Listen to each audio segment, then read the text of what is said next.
Hello and welcome to This Week in Comics Rebirth, episode 4. It's 4 already, that's 60 something in the old legacy number, and we don't worry about that. We're all about going forward, not looking back. But it's also Pete's Week in Comics, and Pete's Week in Comics is the best. It's the bomb. It's me. I'm your host, P Shizzle, aka P-Dog, aka Pete, generally. Call me whatever you want, but I'm here with Pete's Week in Comics. So let's run down some comics coming out this week.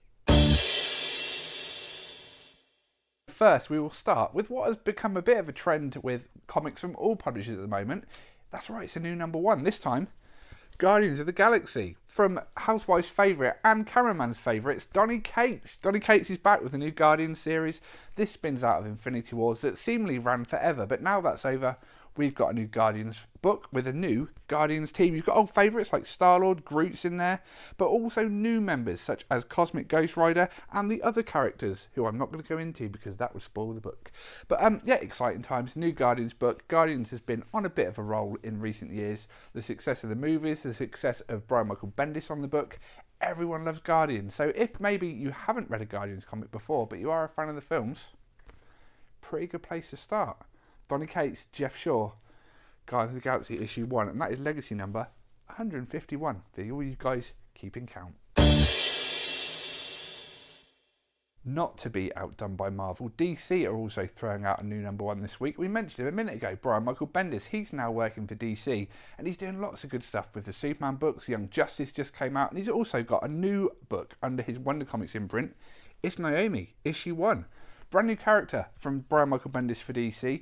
Basically, the gist of this book, and I haven't read it yet, but I'm looking forward to, is that she is an adopted child. Superman and Mongol have a big fight in her little town she lives in, and she sort of delves deeper into that. I think she wants to be a bit of an investigative reporter. So she looks into that, and it ends up unearthing things about her own origins. So exciting stuff. Always good to see a new character in DC. Hopefully it sticks. It's very hard to get a new character to do good things in the big 2 comic companies, DC and Marvel, but if anyone's going to do it, Brian Michael Bendis is the man. So yeah, I'm looking forward to giving this one a read myself, so you should too. Let's keep looking at number 1s, and boom!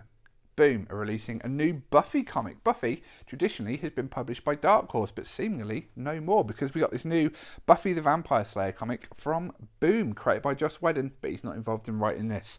But I don't need to tell you who Buffy is. If you don't know, she's a vampire slayer. She slays vampires. Very successful TV shows, had spin-offs such as Angel, long-running comic book series. They've been doing the seasons that follow on from the TV shows from Dark Horse in the comics, but now Boom are doing their own thing with everyone's favourite vampire slayer, Buffy, or Faith. She's my favourite vampire slayer, but she's not in this. Buffy is. So if you're a Buffy fan, if you're a fan of all things Joss Whedon, which I know a lot of you are, check this out. It's got to be good. New number 1 from Boom!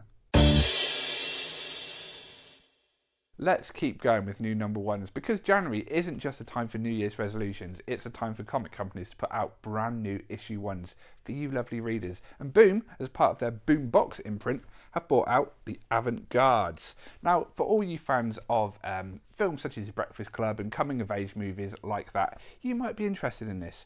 Basically, there's a main character in this who is a bit of a jock, but at the same time, a bit of a geek. Those two things don't go together, do they? But in Avant-Garde, they do.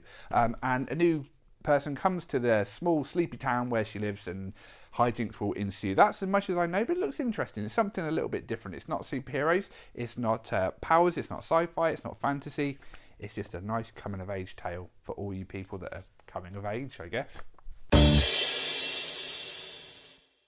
And now, yet another new number 1, this time of a 4-issue miniseries from Dark Horse. It is Starcraft Soldiers. Now, Starcraft, if you don't know, is from video games publisher Blizzard, who do Overwatch, they do World of Warcraft, they do Diablo series. They also do games that aren't quite as good, StarCraft. But the StarCraft comic looks very good indeed. So if you like your big mech suit warriors and things in space and all that sort of fun stuff, give this a go. And if you've never played a Blizzard game in the past and you fancy reading this and you like it and you want to play StarCraft, bring it all together.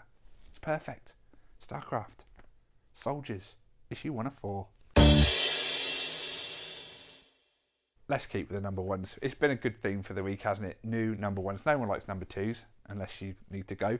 But we're going with number ones, and Aliens Resistance is out from Dark Horse. Now, I'm sure if you're an Aliens fan, you are reading the Alien 3 adaptation that's coming out at the moment, not based on the film, but based on the original script. And I know a few of you aren't really digging that too much. You're saying it's a bit slow, not a lot's happened. So if you want a really good Alien fix with some good action, Aliens Resistance is the way to go. It looks a lot more violent, a lot more what you expect from an Alien series, really. So yeah, if you're not really digging the Alien 3 adaptation, give Alien Resistance a go.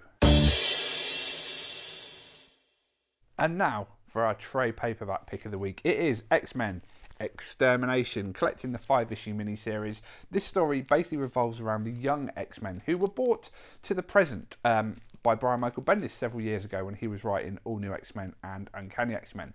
In All New X-Men, he brought the original team of X-Men from the 60s to the present day to try and help fix all the problems that were going on with the X-Men in current day. It didn't work. So what they wanted to do is send the X-Men back to the past where they belong. And this X-Men Extermination series is where that happens. I won't spoil it for you. There are some significant changes to the X-Men universe in this. It was kind of the build-up and the lead-in to the new Uncanny X-Men series that has recently hit stands, which I know you're all reading and enjoying every week. But yeah, well worth checking out X-Men Extermination if you didn't read it and you are enjoying Uncanny X-Men, or if you haven't read X-Men for a few years.